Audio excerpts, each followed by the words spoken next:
I'm from North Carolina in the States. Oh, me too. I'm from California. Really? Yeah, San Diego. Cool. Yeah. Opposite sides of the country, but yeah. Yeah, but North Carolina's still the U.S. Yeah. And California, it doesn't seem like the U.S. sometimes, but it is. Right? Yeah. What about you? I'm from Utah. Utah, you're from the homeland, man. You're from the mother country, man. That's cool. How's your mission going? Great, yeah. Yeah, how do you like the UK? I love it. Nice.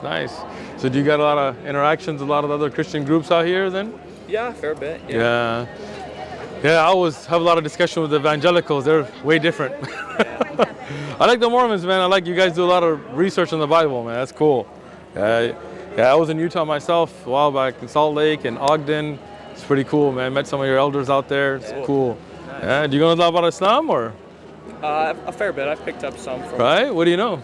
Well, see, I know you believe Jesus Christ was a prophet. Yes, good. He was the Messiah, but not necessarily the Son of God. Good. I also know that you believe he didn't die on the cross, but he was taken up to heaven. Hey, you know a lot, man. Look at you. What's your name? My name's Elder Poole.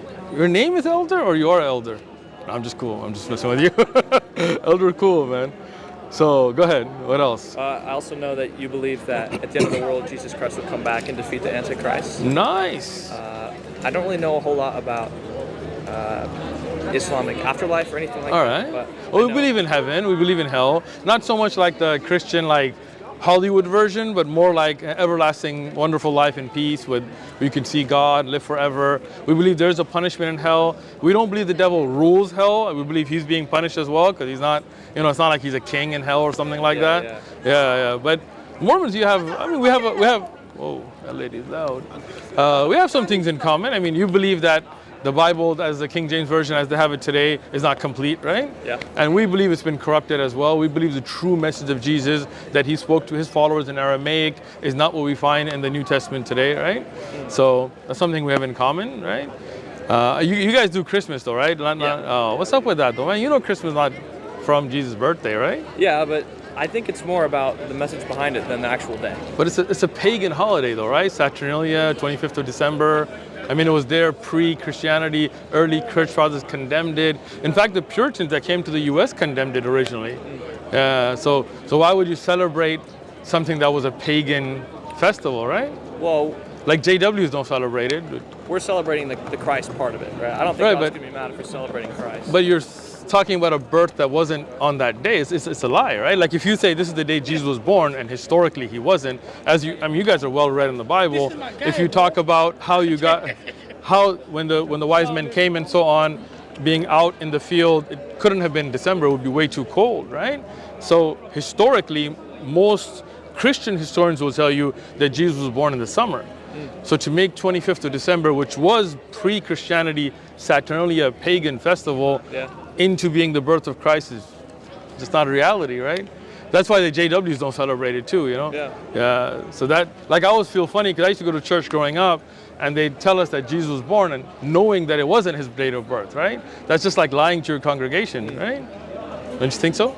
I mean, I understand what you mean, but yeah, you don't think it's like when were you born? Right? Don't give me exact date, but let's say a month, right? I was born in February. February, right? Like if I go to your kids and I'm like, he was born in August. In August we're gonna celebrate his birth. You'd be like, yo, bro, I was born in February, right? Like you wouldn't be okay with lying to your kids, right? Yeah. Right? Yeah. I mean, I think so. In our church, we're led by a prophet. I think if God had a problem with us celebrating Christmas on that specific day, he would have told us. Really? So you believe the prophet is like directly in touch with God like all the time? He strives to be. Like I'm sure there's things the church used to do then the church changed, right? Well, yeah. Meaning that at a time, like for example, polygamy. Right? The Mormon church practiced polygamy. Yeah. And today they don't, or do you? No. All right. Maybe the FLDS do, right? Yeah. Right? I met them too, yeah.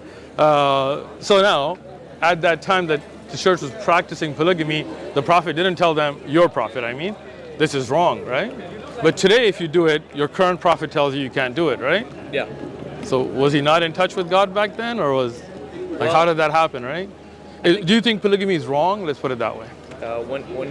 When not sanctioned by God, it is wrong. Yeah, okay. It's an abomination, in fact. So when the early Mormons were performing polygamy, were they doing an abomination? They did it by the command of Heavenly Father. And then came a time where Heavenly Father said that the time was no longer needed for it. So how can an action be something good at one time and abomination at the other? Well, Like, does that make sense to you? It all depends on the context. Like, so I mean, polygamy, there's not a lot of context. You get married to more than one woman, right? Like, so I'm saying is the early Mormon church practiced polygamy, right? Yeah. Yeah. And then today, they do not, Yeah. right? So when they were practicing it, it's not like there was some different circumstance, right? Was it an abomination then? I would say it's kind of like the Mosaic Law, where they sacrificed animals, right? Nowadays we think sacrificing animals, that's evil. Why? That's wrong. I don't think that. That's weird. Those animals don't deserve to die. But well, you at eat the meat, time, right? That was part of it, right? No, but do you believe that God changes His laws, right? Meaning, even in the early times, when they sacrificed animals for God, like not to like another god, but like to God above, and ate the meat, for example, what's wrong with that? They didn't always eat the meat. A lot of times they burned it. I'm reading in the Old Testament right now. Gotcha. Sometimes the priest gets a little bit of it, but most of the time it's just burned. And so that's not good. I feel you on that one. It kind of seems like a waste of a life to just kill it and then burn it and not use it for anything. See, as Muslims, we have a different belief. We believe all the prophets followed the same basic principles of religion, right? We don't believe the prophet threw stuff away. Like, we don't believe the Old Testament is today as it was when it was originally revealed. Like, for example, the first 5 books of the Torah to Moses. I think you have the same belief, because a lot of Mormons have criticized the biblical, connotation of the canon today, right?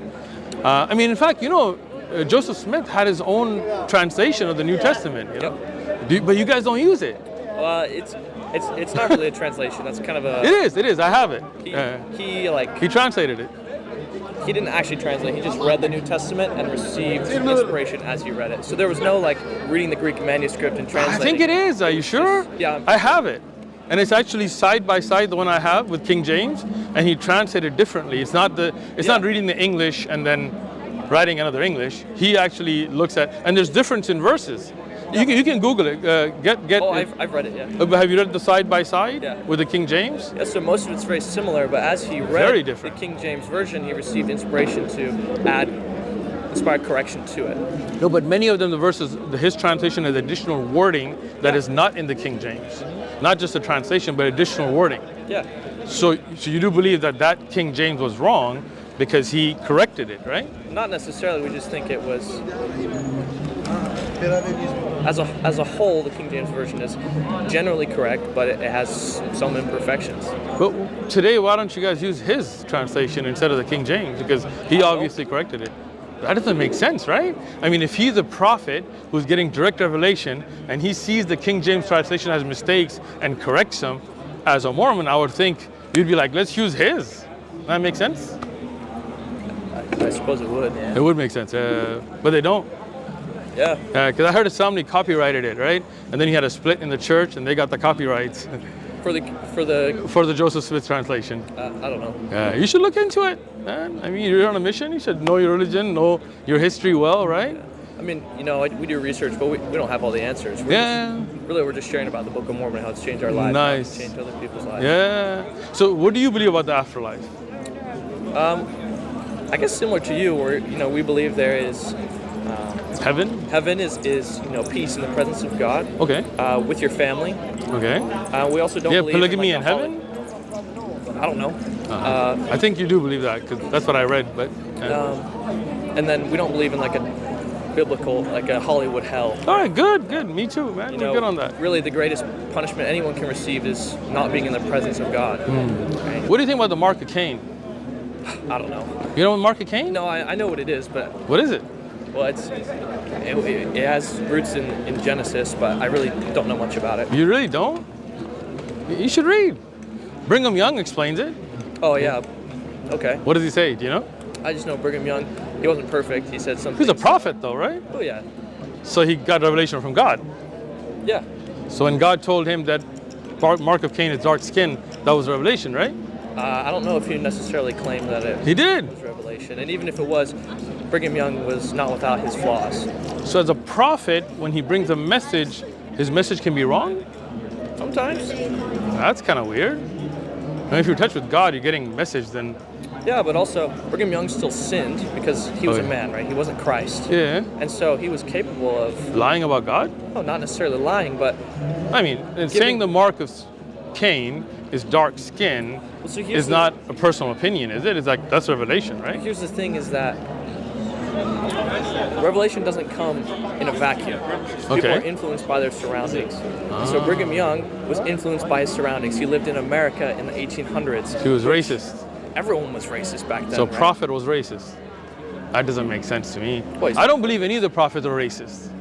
I don't believe the prophets in Islam were influenced on their message by their surroundings, right? Maybe what they like to eat and stuff like that, I get that.